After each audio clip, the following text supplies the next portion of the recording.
Hey, welcome back. It's time once again for another episode of Sales Pipeline Radio. So grab your board. It's a little smoky out there today in Orange County. I got the graphic up behind me that kind of feels like the way I'm looking out the window here. It's black smoke everywhere here. My goodness. Yeah, I was just looking at the news. It's like things are still a little crazy down in Orange County. Hopefully you're staying safe. We're a little out of it where we have our studio at the University of California, Irvine. They've shut down. A lot of places have shut down, not so much of the fire damage, but the smoke. The smoke is thick and choking. I've got a cold or something here today, or sinus is all clogged up because of it here. So. Well, stay safe. We'll keep you off the commentary. I'm going to be quiet today here. Yeah. Yeah. Good. Well, we got lots of good stuff to talk about today. Thank you, everyone, for joining us on another episode of Sales Pipeline Radio. If you're joining us live on the Funnel Media Radio Network, I know our guest had invited a bunch of his teammates to join us live today, so hopefully they're listening. Maybe they can call in. Maybe they can heckle. We'll find out what's going to happen. Live radio, Paul, is always fun. But thank you for those of you that are joining us in the middle of your work day. And for those of you joining us on the podcast, thank you so much for listening and subscribing. We're well over 100,000 listeners this year, Paul, and our numbers continue to grow, and it's been pretty fun to watch. So thank you, everyone, for subscribing and downloading. And if you're new to Sales Pipeline Radio, thank you so much for checking us out. You can find all of our past episodes as well as future episodes available at salespipelineradio.com. We are featuring each week some of the best and brightest minds in B2B sales and marketing. Today is absolutely no different. Very excited to have the CMO of Simplify, Nimmy Reichenberg. Nimmy, thanks so much for joining us today. Thanks for having me. Pleasure to be here. We've known each other for a while, and you've been a regular for our Friday morning coffee talks, and I've enjoyed your opinions and commentary. And I think you'd mentioned on LinkedIn this week for people that were missing your pontifications during the COVID headwinds of 2020. This is their chance. So looking forward to getting some pontifications from you. Maybe just start out by introducing yourself and sort of where you're at and sort of what a little bit of 2020 has been like for you. Sure. So yes, my name is Nimmy Reichenberg. I am the Chief Marketing Officer of Simplify, which is a cybersecurity company based in New York and actually born in Israel that actually gave birth to a lot of cybersecurity companies. And that's kind of the quick intro. And 2020 has been like for us. It's been interesting to say the least. There's a Chinese curse that says, may you live in interesting times. So we've certainly lived in interesting times. And interestingly enough, the biggest event that is cybersecurity focused is called RSA, and it takes place in San Francisco in February. And it was the last week of February, and that was when COVID-19 started making headlines here in the U.S., but that event still took place with 40,000 people. And basically the week afterward, everything closed down like it did for all of us. And we were kind of forced to think about the rest of the year without physical events that, at least in our industry of cybersecurity, really play a pivotal role, right? There's a series of key staple events that we go throughout the year. We're forced to make some changes for sure.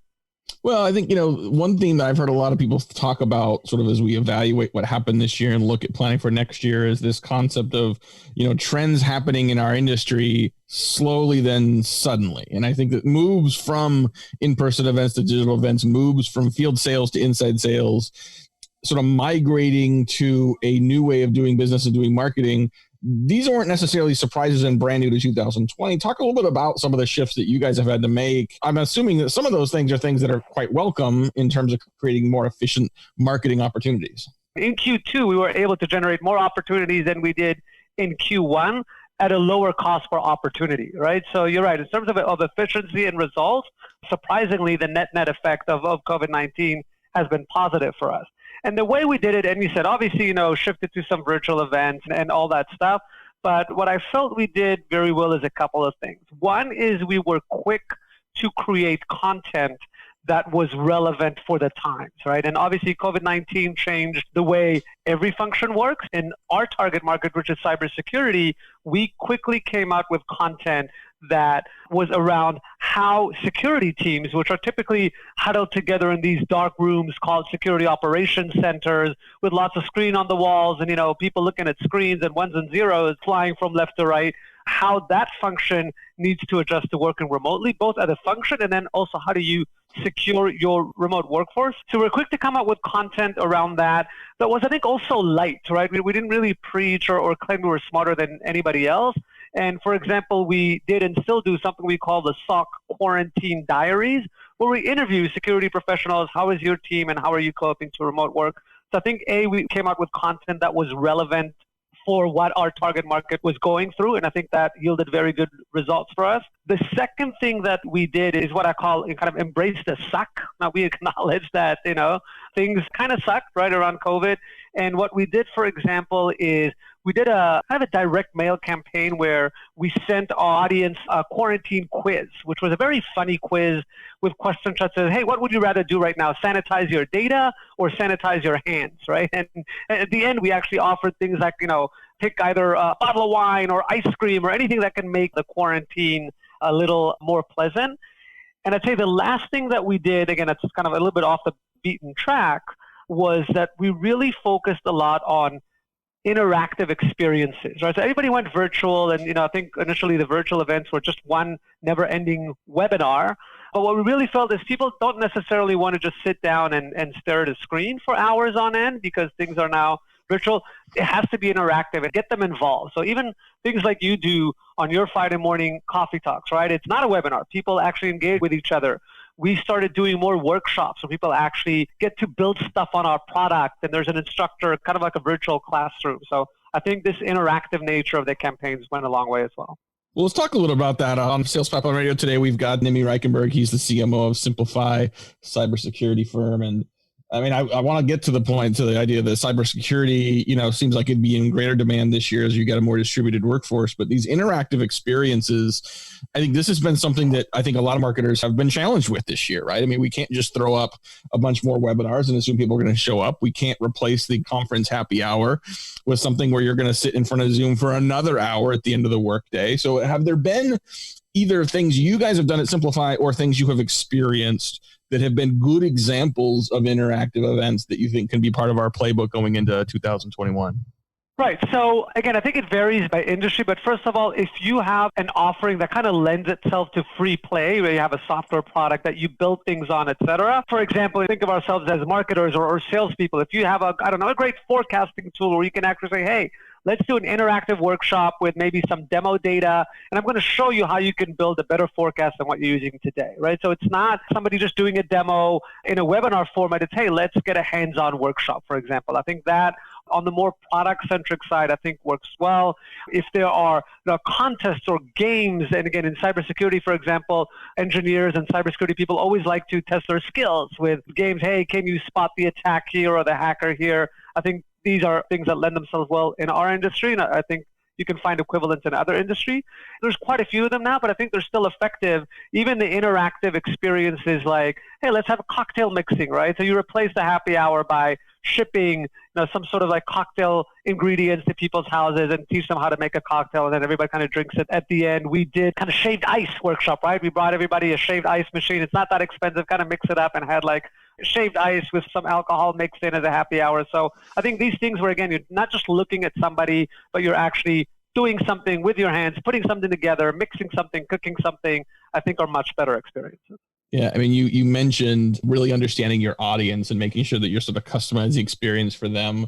IT professionals and IT leaders can be notoriously difficult to engage with marketing campaigns. They don't like marketing. They don't like things that sniff like marketing. Do you have to change your approach to a CISO and to an IT audience? I mean, do some of these events work better for a non-IT audience than for IT? Interesting. I think you're right that maybe the cybersecurity crowd are a little more cynical than maybe some other target markets out there. But I think what didn't work in the physical world, again, this kind of marketing that cybersecurity professionals are allergic to, also did not work in the virtual world, and vice versa. So for example, that contest, right? So we had like a contest that tests their skills if they can spot the vulnerability inside their code. That works equally well in physical and virtual. I did not spot any major differences between what people were allergic to in the physical world versus the virtual world, right? If you like to drink in the physical world, you'd like to have a cocktail shipped to your house as well. Yeah. Well, last question I want to ask you around events, because I think you've got really good sort of ideas and instincts around this, is the difference between being a producer of successful online events and being a sponsor of successful online events. And I think a lot of companies have been really smart, innovative, creative in creating their events, whether it's the happy hour, I love the shave ice machine, doing something unique that you use to engage your audience. I think less successful this year have been sponsorships opportunities where, companies that have traditionally done events have taken them online and tried to recreate sponsor value. Curious, as someone who may have done some of that sort of virtual exhibiting, as well as someone who's been part of those events, if you have any feedback for sponsors sponsors and or producers to try to create more mutual value in those events into next year? Yeah, so I definitely share the experience that sponsoring virtual events is not a great experience for the most part. I mean, we've done some things to improve the experience as much as possible. For example, in those cases where we did sponsor virtual events and had a virtual booth, we had a link to a demo station, which is basically a Zoom that's open throughout the event, kind of like a physical event where you said, hey, we've got a demo station, come watch a demo. So I click here, and there's Zoom that's open throughout the entire event, and you can get a demo from an SC. So we had that. In terms of producing events, I agree that that yields a better result. We're actually next week starting to promote a large event that we're producing. And the only thing is, it's still all about the content, right? If you have great content, people will come. You just have to make sure that, it's shorter. I think people can watch an hour of content, of presentation in a physical event. I think in a virtual event, you have to keep it a little more bite-sized, put in the extra effort to make it fun and engaging because people are ultimately sitting at their desks staring at a screen. Sitting at our desk, Paul. That's all we're doing this year. That's the tagline for this year is going to be sitting at our desks, or what Nimmy said earlier, embrace the suck. It is one of the two. But we got to take a quick break, pay some bills. We'll be right back more with Nimmy Reichenberg talking about marketing this year, what marketing is going to look like next year, the relationship between sales and marketing. We'll be right back on Sales Pipeline Radio. And just a pause to remind you that if you're like most of us and you're in your dynamic marketplace of ever-changing customers, you know that you can't rely on cold calls and random acts of marketing anymore to fill that pipeline. Tomorrow's difference makers are B2B organizations building strategies and generating real predictable revenue. Yes, we said predictable revenue. Heinz Marketing delivers measurable revenue results with our proprietary predictable pipeline approach. Every strategy is intentional. Every purpose is measured. And we're most focused on activities. We focus on outcomes. If this sounds intriguing, you might want to learn more about our predictable pipeline approach. Just visit HeinzMarketing.com, HEINZ marketing.com. Okay, is anything predictable in these days here? I don't know. You guys are trying to find ways to predict the future here. Well, I mean, the opposite is, I think, unacceptable. If we're just doing random acts of marketing and accepting lumpiness in our business, that's no way to run a business, no way to grow. And there's no question that this year, especially companies that are, calendar fiscal years, they're planning for next year, this is one of the more difficult times to try to create predictions and strategies going into next year. But you still got to do it. And I'm wondering if our guest today, Nimmy Reichenberg, he's the CMO at Simplify, cybersecurity startup based in New York. As you guys think about 2021, and I know, you mentioned earlier your focus on generating opportunities for the sales team. What are some of the key ways you have worked with your sales counterparts to try to create some kind of a consistent, predictable plan that you can count on going into next year when we really don't know sort of health, economics, et cetera? We don't know what this is going to look like. You're right. And as I mentioned in the beginning, especially in my industry, in our industry, which is cybersecurity, the large events play such a pivotal role in your annual planning. There's a couple of ways that I approach this. One, if I look at next year, I almost divide it in half. My assumption and our assumption that at least for the first half of the year, it's going to be much like the second half of this year, right? Events, especially the large ones, right? The ones that draw tens of thousands of people aren't coming back. We'll assume they won't take place and shift the buzzards elsewhere. I'll mention in a second how we're shifting it. And then at some point throughout the year, right, we'll see where the world's at with COVID, and maybe the second half of the year, we'll assume that events are coming back and shift it a little bit. But I think there is a fair amount of certainty that large events are still not going to take place in the first half of the year. So that's almost like dividing the year into two. That's one thing. In terms of, how we're planning differently. So again, some of the things are, I think, common knowledge by now, but you still have to execute well, invest more in content, more in thought leadership. There's going to be more inbound than outbound and all those strategies, but you have to, it's easier said than done because a lot of people are doing it. I think the bar for, I have to create content that it's compelling. I'm not going to put another 10 tips for working from home and hope that that's going to break through the noise. So really think about what are people interested right now and create that thought leadership in content. The other thing that's guiding our thinking for next year is what I call embracing the low-touch mentality, right? So we're essentially an enterprise sale, right? We have field reps. Our average deal size is, in the six figures.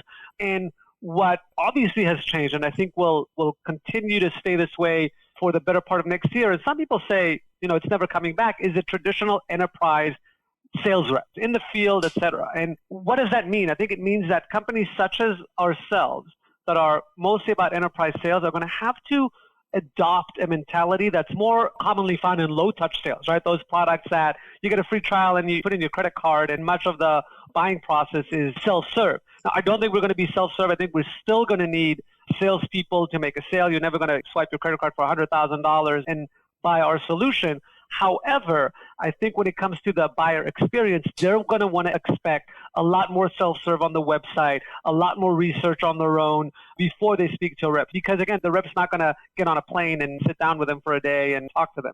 So I think we're looking at ways of how to make our web experience more similar to what a low-touch sales experience would be. So I think that's another thing that guides are thinking. And the third thing we talked about is how do we make things interactive, right? Not just an endless webinar. Because I think that's ultimately what people miss and what they long for, right? They don't long staring at a screen. They long interacting with other people. And the better job you can do at having people interact with each other online, I think the more successful your campaigns will be.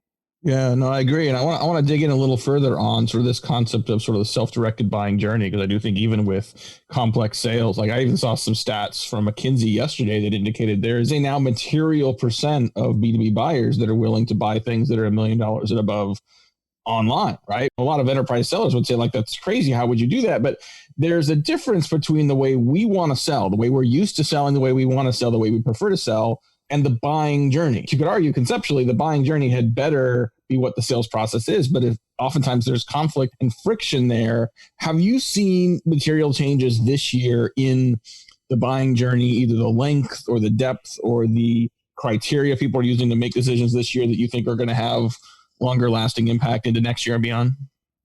Yeah, so interesting, we just closed a huge deal with one of the largest insurance companies in the world without ever setting foot on the customer premise. So if anything, this year has proven us that it can be done. You can sell $1 million deals to the largest companies on the planet without ever setting foot at the customer side. So, will it continue that way after COVID? Again, I think maybe it won't be quite as hands-off as it is now, but I also don't think it's going to be back the way it was pre-COVID. So this year has proven that it can be done, right? And again, once a sales cycle starts, I think you just have to be better at removing friction from the whole sales cycle, if it's the POC, again, the demo, the negotiation, and all of that.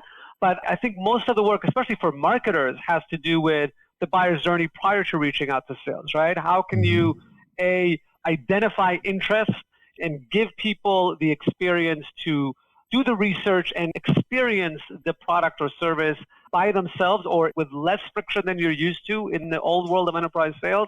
And I think the companies that are going to do a good job with that are the ones that are going to be very successful.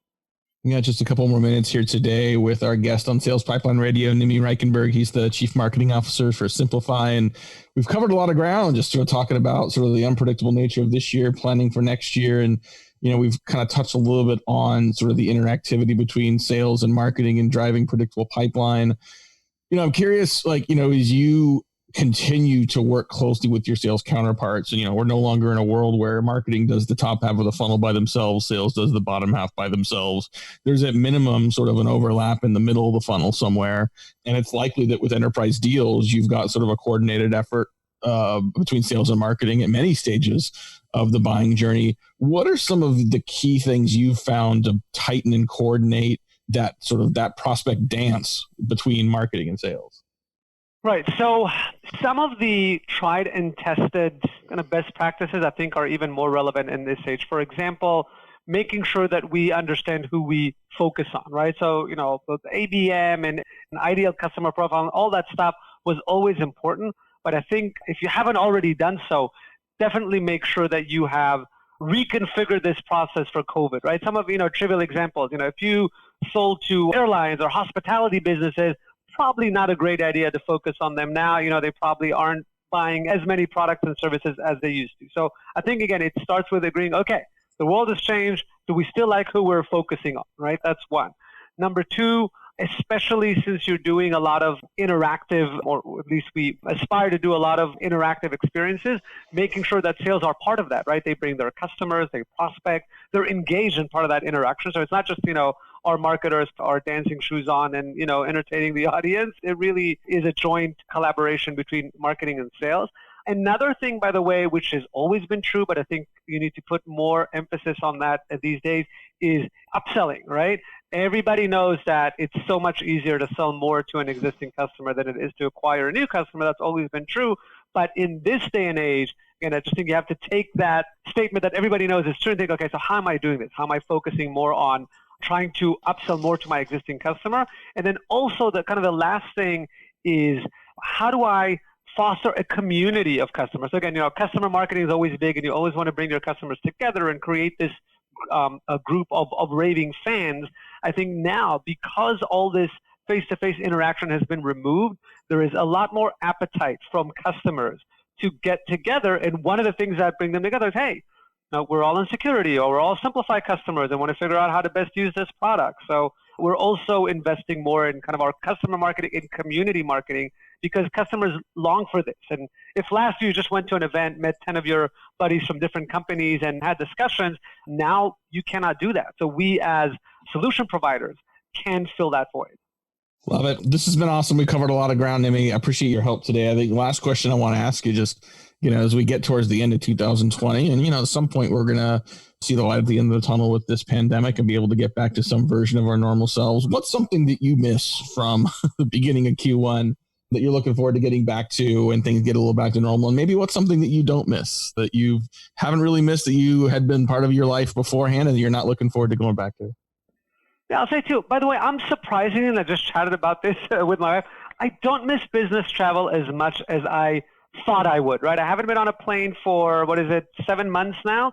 I thought I'd miss it more, right? There's also something nice to be breaking an all-time record of spending, 200 days in my own bed, or 250 days in my own bed. And so I don't miss it as much as I thought, and I traveled a fair bit. Something that I do miss is taking a vacation to a destination that's more than 50 miles away from my house, for sure. True that. Well, we'll all get back to that eventually. But I want to thank our guest today on Sales Pipeline Radio, Nimmy Reichenberg. He's the Chief Marketing Officer at Simplify, and we'll put a link to his profile up in the show notes for this show. And I want to thank everyone for listening to another episode in the middle of your busy work day. On behalf of my great producer, Paul, this is Matt Hines. Thanks for listening to another episode of Sales Pipeline Radio. And with that, we wrap up another episode of Sales Pipeline Radio right here on the Funnel Radio channel for at-work listeners like you.